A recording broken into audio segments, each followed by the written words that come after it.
Фактично, модерна русинська нація вона формується від часу 1848 року. Від французької революції. І вона перейшла декілька етапів. Приміром, перший етап ми за нього мало що знаємо.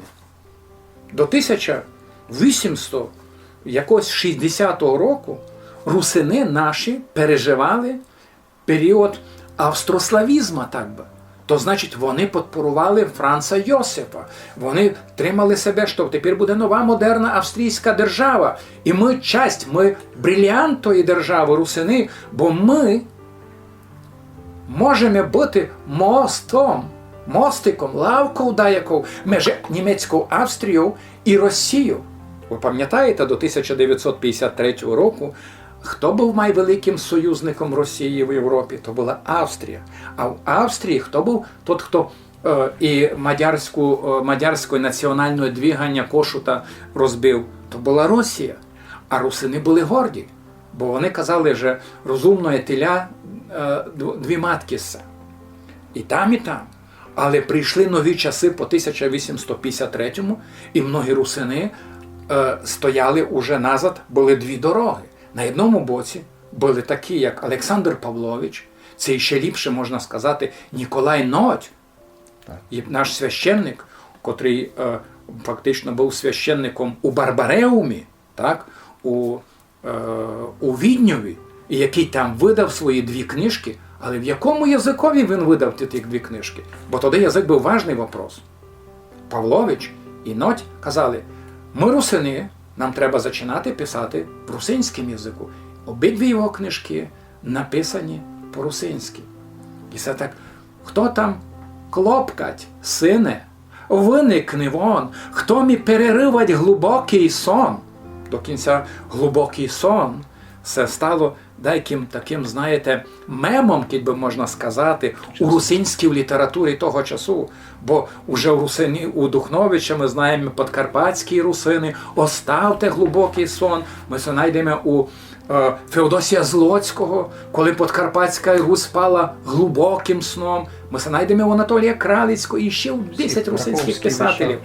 Але на другому боці був величезний авторитет Олександр Духнович, котрий рішив, що не можна писати народним язиком, як він писав, бо тоді у кожному селові нам треба буде мати свою граматику. А то значить треба буде мати 586 граматик, бо в кілька селах жили подкарпатські русини, до кінця і тепер живуть в тих самих селах.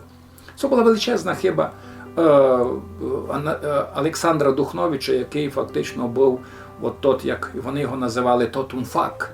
То значить, з якого починалася вся русинська культура. 1848 рік був важний, бо французька революція збудила малі німецькі державки, які рішили, народи тих держав, рішили, що ми утворимо єдну велику німецьку державу. І фактично, в 1848 році стояв вопрос, що більше не буде Австрії, Австрія стане частю великої німецької держави. Хоча ми знаємо, Австрія у ті часи не була німецькоязичною державою, бо хоч третя частина тої держави, то були слав'янські народи на той час. Чехи, моравани, словаки, русини, серби, хорвати, то значить плюс угорці і плюс румуни. То німецькоязичних буде менше. Менше. І Австрія не прийняла тот виклик, але шибки другі, і зайшлися, то був 1848 рік, май місяць, і у Франкфурті на Майні пройшла величезна маніфестація, яка фактично символізувала цілому, а головне, слав'янському світі, що тепер буде єдна, велика німецька держава, фактично буде німецький світ, німецький мір. І моментально слав'яни почали себе політично організовувати, щоб вчинити контрдержаву, або контрполітичну конгломерацію. Позирайте, якщо німці в маю місяцю, то вже в іюні того самого року у Празі пройшов перший слав'янський з'їзд, де кожна слав'янська земля вибрала собі свої у 3 кольори, так? Ми знаємо 3 фарби: синя, червона і біла, свій прапор, де було визначено, що ця держава, тепер не говорилося за державу, говорилося за конфедерацію всіх слав'ян, які можуть тепер протистояти німецькому світі. І фактично протистояння німецького і слав'янського світів викликало і Першу світову війну, в якійсь була причиною, і Другу світову війну. То значить, об'єктивно, то був не лише страх слав'ян, це була фактично загроза. І, коли ми говоримо за політичну, ми спустимося ниже. А як зробити, щоб ця політична конфедерація удержувалася у яких стандартах? Треба взяти один язик слав'янський для всіх. А який язик у той час міг бути основою общого, як вони казали, руського язика? Інтересно, що у Фенцика ми знаходимо, що нам кажуть, що ми пишемо по-великоруськи. Ми не пишемо по-великоруськи. Бо якби ми писали по-великоруськи, то ми мали би писати «малако». Але ми пишемо «молоко». То ми пишемо на руському язикові, який є общий про всіх. Інтересний факт. Матіця Словенська, яка виникла в 1863 році, на свою фану, на хоругві свої, написала Матіця Словенська кириличними буквами російським язиком. Тепер я контактую, глядаю матеріали або роблю по чеських будителях. Многі з них були русофіли і трималися того, що для локального нам треба чеський язик. Але ми маємо також вшитки знати російський язик, бо ми витворимо один руський язик, який буде общий про нас вшитків. От фактично, коли Духнович зачинав, він зачинав у політичній атмосфері, політичній атмосфері, і він теж ішов до того, на одному боці, що ми не видержимо, коли ми витворимо свій русинський язик, бо нам треба много граматик. Тобто, значить, проблема у, ю і і, кунь, кюнь, кінь, вона настрашила Духновича на одному боці. Друга проблема, що цей вопрос розбив русинську інтелігенцію на 2 табори. У 1872 році, 71-му, ми знаємо, що в ті часи русинська інтелігенція, вшитка русинська інтелігенція, аж від Попрада і аж до Сігота в Румунії, так, у румунському Сіготі було відкрито друге русинське казино. Перше в Ужгороді, так, а друге аж в Сіготі було відкрито. От вшитка то та територія. Інтелігенція входила лише до одного удержувало одне культурне і літературне общество. Общество святого Василія Великого. І оце общество розпалося.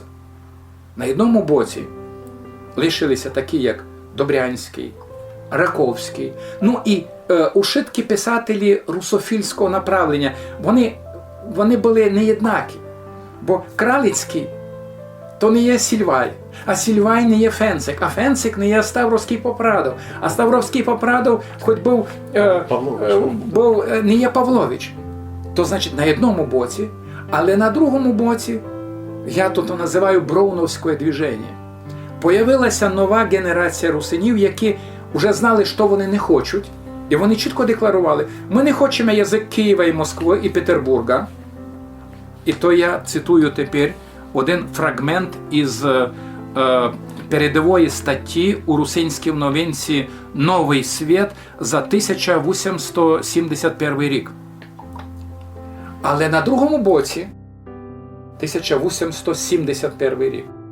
Уже коли пройшло розкол. І ото броуновське движення – це люди, котрі не знали, що вони хочуть, але знали, що вони не хочуть. Воно дало плоди свої, але ж лем на початку 90-х років, коли появився Василь Чопей, який сам зробив величезну роботу, який недооцінений в нашій історії. Бо він казав: Як то не може бути по-русинськи? Так позирайте, на любое мадярське слово є русинський відповідник, і він склав туди словник. А до кінця цей словник також є в моїй бібліотеці. То унікальна бібліографічна. Ну, знаєте, насправді лем у русофілів Добрянського ядь читався чітко, як є. У самого Духновича ядь читається двояко. Двояко, да. То значить, коли він писав якесь місне слово, ядь не можна прочитати як є або ну, у позиції, які там гласна, передгласно стоїть, чи, лем як і. Але коли він переходив на російські деякі тексти, і ще одна доставажна модель, я зробив зауваження українським історикам, які не знають Духновича, які читають його так, як і вони читають його по-українськи. То значить, з бігавучим надголосом, ударенням. Але у Духновича це все стояло передпослідне, і воно чітко там фіксується. І вони казали, а що то за література? А що то за поезія у Духновича? А там ані рифми не є. А коли ви то прочитаєте, для законів тогочасної граматики, яка була в голові Олександра Духновича, бо знаєте, там Раковський зробив проблему, бо Раковський забрав його граматику у Відень, і він її поправив. А Раковський був один із тих 5 чоловік на Подкарпатті, Добрянський, Раковський, які перфектно знали російський язик. То направду. Кралицький так не знав, Ставровський Попрадов так не знав. Павлович не говорив по-російськи, бо він казав, а я не знаю. Ну, в його текстах, котрі ми читали, він каже, слухайте, я вам тексти даю, а ви там у світі, в своєму журналі «Світ», до речі, не «Світ», а «Світ», ви там поправляйте, як хочете, а я ж не можу, тому що я не знаю. Так от, що інтересно, що коли ми починаємо для правил читати Духновича того самого, появляється, знаєте, то як скрипка Страдіварі звучить. Там є інтонації, там є ритміка, і там є висока поезія, якої не треба ганьбитися. Так як у Шевченка, так як у Франка, у Міцкевича, у Пушкіна. У Духновича то все появляється, але треба читати для законів русинського язика і того регіону, де се родив Олександр Духнович. Знаєте, якщо, наприклад, наші ближні сусіди Словаки теж зробили много хір. У них теж був літературний стандарт перший, коли вони ще думали, щоб зробити компроміс між чеським і словацьким язиком. Так? Я говорю за словаків тепер. Але пак вони вирішили, що треба взяти середній словацький діалект, так, за основу їхнього язика. І тепер існує словацький язик, екзистує фактично як діалект, середній словацький діалект став літературним язиком цілого словацького народу. Правда, там проблема, що ті самі восточні регіони, вони випали, їм досить тяжко перейти на літературний язик, вони дотепер, Шаріш чи там Земплин, люди по селах, вони говорять своїм специфічним діалектом. То я хочу сказати, Ласло Чопей достав медаль за словник, але окрім словника, він зробив важну річ. Бо до того часу вшиткі учебники у нас писав Фенцик. Фенцик брав мадярський учебник і тупо перекладав його на російський язик. Фенцик прекрасно знав російський язик, як і Раковський, і Добрянський. Але люди, а я за це говорю із мемуарів самого Василя Чопія, бо у передслові до свого учебника, а учебники забрали у Фенцика і віддали Чопейові. І Чопей вшиткі учебники, які писалися по-російськи, переписав на русинську бесіду. Причому, тоді вже була проблема кунь-сі-кюнь. Він вирішив, що ніякої проблеми. Просто над тим знаком «у» ставиться якийсь значок, над «у» ставиться значок, і ви можете його читати трояко. І дякуючи йому, бо він пише, що учебники Фенцика не могли читати, не розуміли, а не вчителі, бо вони були заумні, вони були написані російським язиком, язиком Петербурга і Москви. Люди не розуміли той язик. От Ласло Чопей був то віхов, коли броуновське движення, воно прийняло якусь форму. Виходить, що може бути бесіда русинська писемним стандартом. І от туди появляється движення, або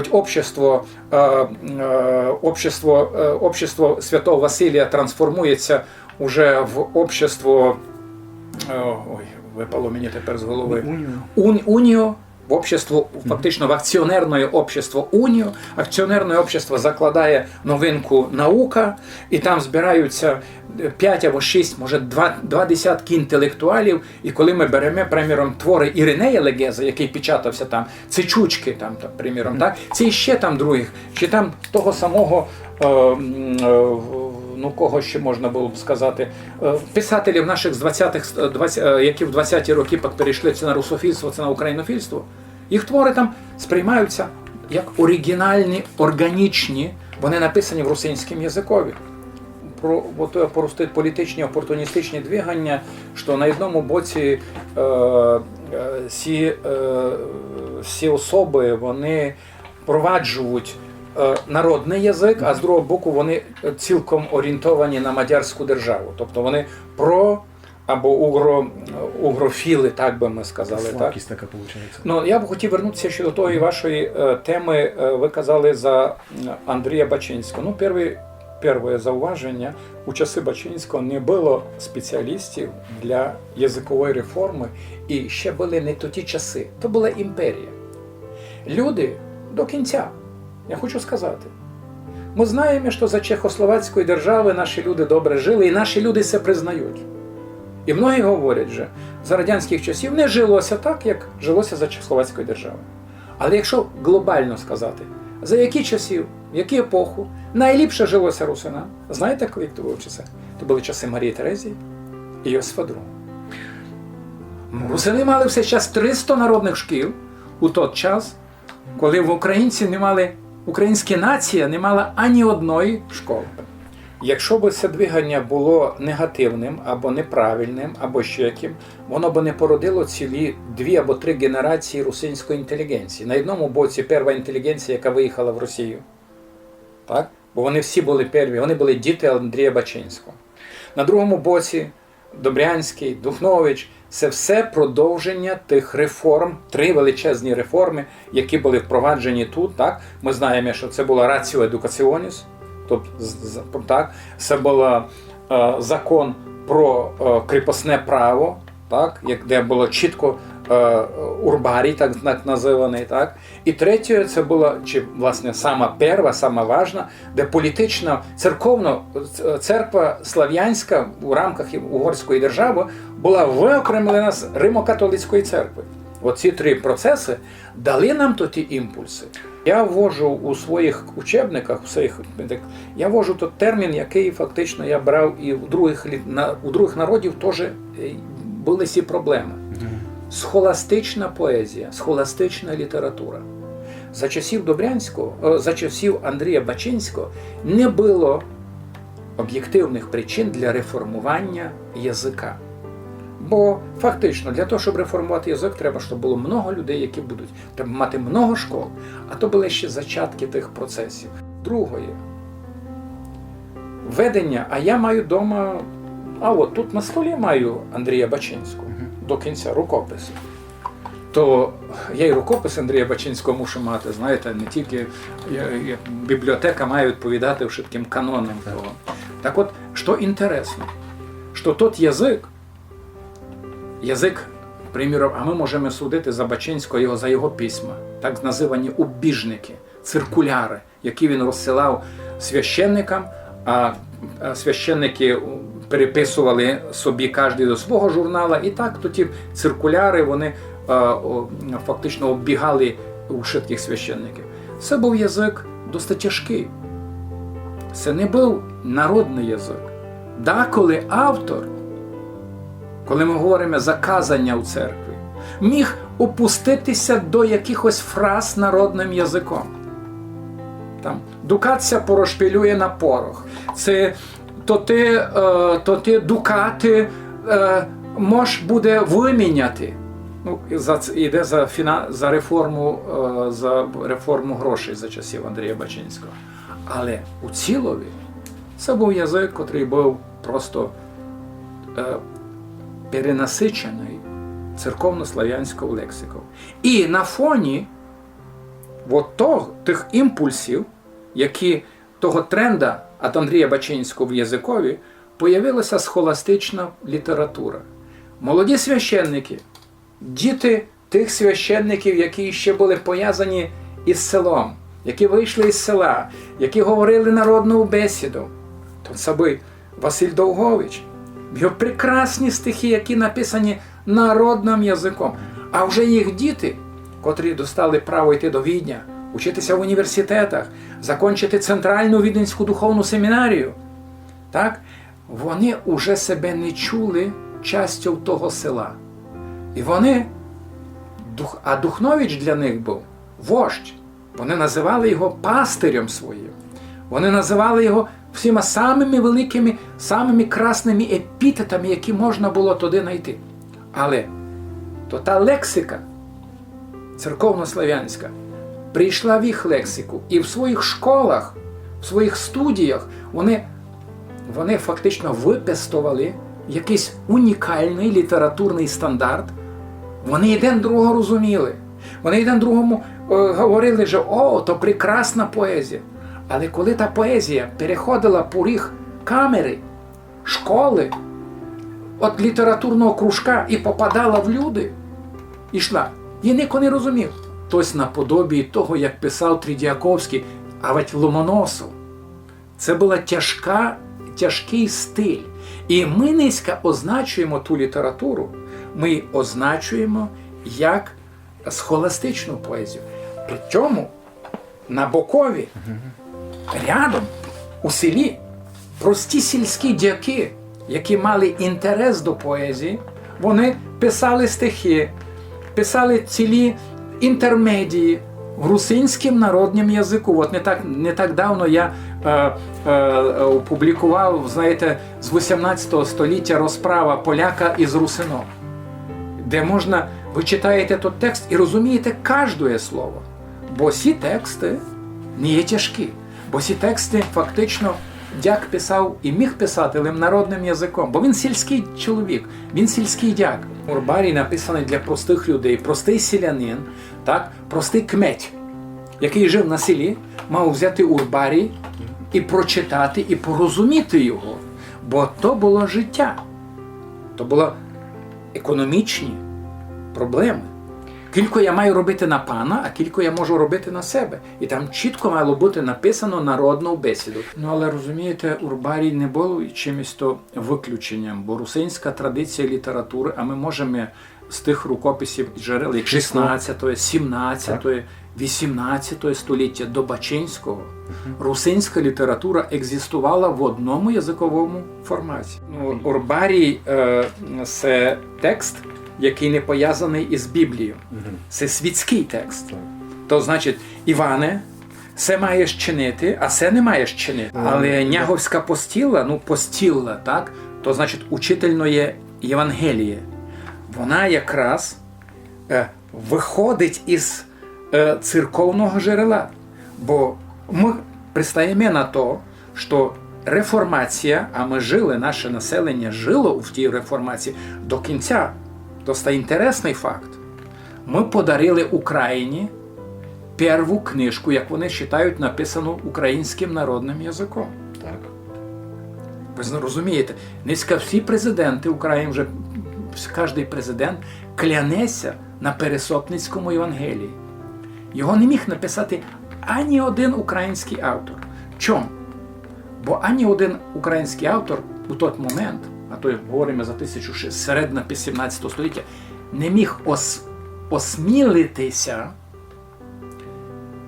Біблію переписати не в церковнослав'янському язикові.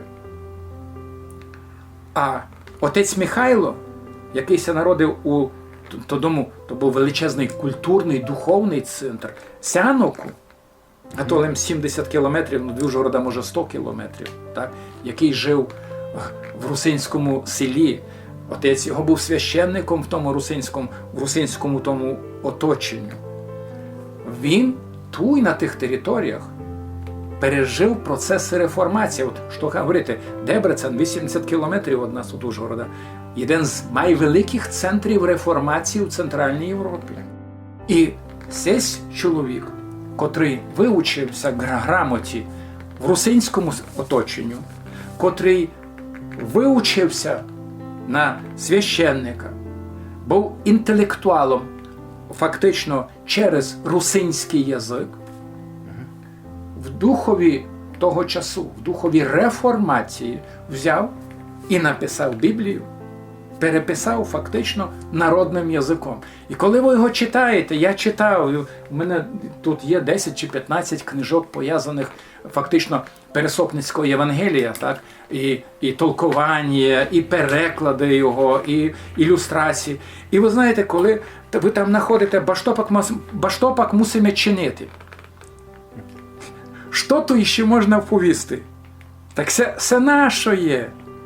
А от Пересопницької, Няговська постіла, це було фактично теж в духовій реформації. Ану, хлопу, ану лем учуйте. От цей фрагмент із Біблії. Темне місто. А як ми маємо його розлущити? Як ми маємо його вияснити?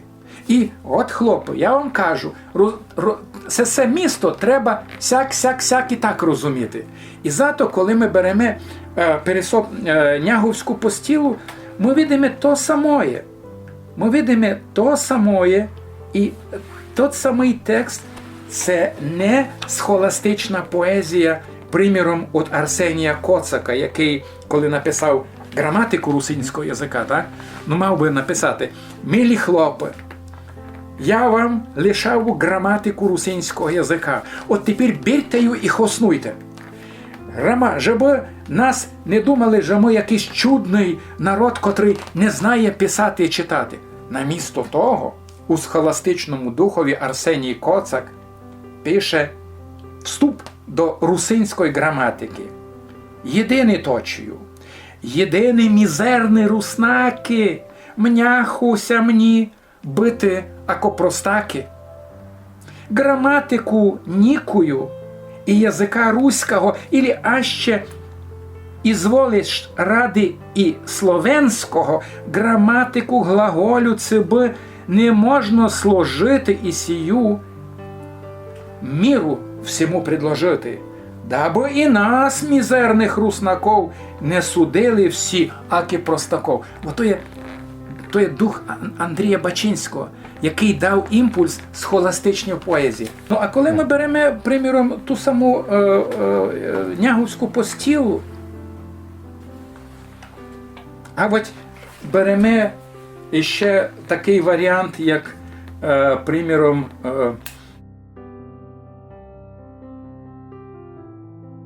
катехізис від Йоанна Кутки, де перед ним були прості люди.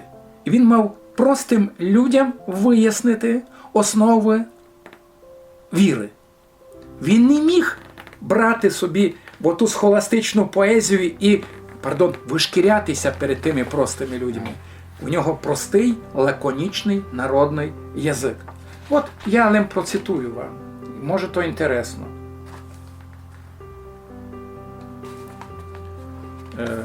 Перший із Няговської постіли. «Не упивайся ніколи, але майбільше, коли постиш. Що твій не по-русинськи? Чом много злого діла у п'янстві? І не гріши у переці родителям». Сперечатися є, український язик взяв то. «Не гріши у переці родителям». А от досить інтересне слово. «Не сквернися словом поганим». Як то красно по-русинськи у тому тексті написано. в цій фразі, її віддільно, уже ціла філософія. Це сказано головою русина. Не так, як би сказав росіянин, не так, як би то оповів українець. Не сквернися словом поганим. Це чисто народний язик. І це є 16, 17, Іоанн Кутка, катехизис краткий, то є 1801 рік, то вже зачаток 19 століття. І Бах на це все прийде, схоластична поезія. Бо фактично конець 18-го, зачаток 19 століття, так, ну, ми знаємо, Андрій Бачинський умер в 1809 році, так, то значить же зачаток 19 століття. І в цей час вже екзистує 3 століття. То, що ми можемо судити, бо ми маємо джерела. Кіби ми, може, мали з 15 століття дашно, я думаю, що можна було б говорити і за 15 століття. Але ясне діло, що береться за основу епоха Мартіна Лютера, який фактично відкрив якби можливості реформування вшиткого. Не лише церковні вопроси, але вопроси язика, вопроси літератури, вопроси естетики, філософії. Значить, 16, 17, 18 російський язик екзистував в народній формі. Або іще, позирайте, досить красне то, третє. Научаймося, як умерлий наші із честю допровадили до гроба. Чом видиш, як мовить Лука, і народ із варишів, і ходив, і стов удовицю убогу. Діла того ми, іще, коли умре дахто, не смотрим, це єсть нам у роду дахто. Або це багатий чоловік, або всім убогим і з радостю пуйдемо. Не розбивай, не чалуй, не перепущай дорого ні у продажі, ні у куплі, не роби нікому із хитлянством. Хитлянство, красне русинське слово. Плати кому єсть довжен, чини і роби із правдою, кому чим біруєш. Чини, то мені ся любить, і роби із правдою. Це так красно сповіджено. І значить, що фактично, коли русинська література на початку 19 століття вона переживає епоху отої схоластичної трансформації, за деякий час ми видимо, як політичні процеси пригасили і літературною творчістю. І ми видимо на середину 19 століття у нас, коли появився в 30-ті, в 40-ві роки Олександр Духнович, то він почав писати мадярським язиком. Це не є проблема русинського язика. Іван Франко писав німецьким язиком в свою епоху, а Пушкін починав із французького язика. Поезія Пушкіна була у французькому язикові. То, значить, Духнович, може, єдиний, хто був, але то була камерна поезія від Василя Долговича, який знав і латинський язик прекрасно, так писав. Хочете по латині стих? Прошу. І мадярську прекрасну бесіду знав, якби то не було академік Угорської академії наук, по-мадярськи міг написати стих, але лишилося по ньому 17-16 стихів, написані народною бесідою. І лише один написаний схоластичній традиції. То значить, це йому не любилося. Більше любилося писати народним язиком. І фактично, коли прийшов 1848 рік, які політичні імпульси дали і такі, знаєте, імпульси для розвою і літератури в тому числі. І от тут якраз став вопрос. Ну добре, наші діди писали народним язиком. А яким ми маємо писати? Павлович каже, продовжуємо. Ніколай Ноть, продовжуємо. але найбільшим авторитетом у цей час був Олександр Духнович. Олександр Духнович, може нам пощастило, бо серби взяли фактично 3 варіанти.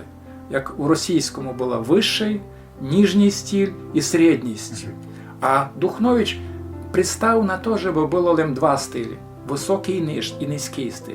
От що інтересно, Духнович написав 2 п'єси. Як експериментатор, бо швидко починається від Духновича. Одну п'єсу «Добродітель превишає багатство» він написав народним язиком. А головний тарабанщик написав якраз то високим стилем. На 1937 рік Недзельський, який порахував, як один з спеціалістів в області русинського театру, п'єса «Добродітель превишає багатство» вже була поставлена на сцені 1000 разів. Людям ся любила та п'єса чому? Бо коли вони її бачили, на сцені люди не просто грали, вони бесідували, говорили народним язиком. А головний тараванщик ніде не була успішна. І декілька разів пробували реанімувати у Пряшівському театрі, тоді ще театр, Український народний театр. Але вона так і обстала непопулярно, незатребувано.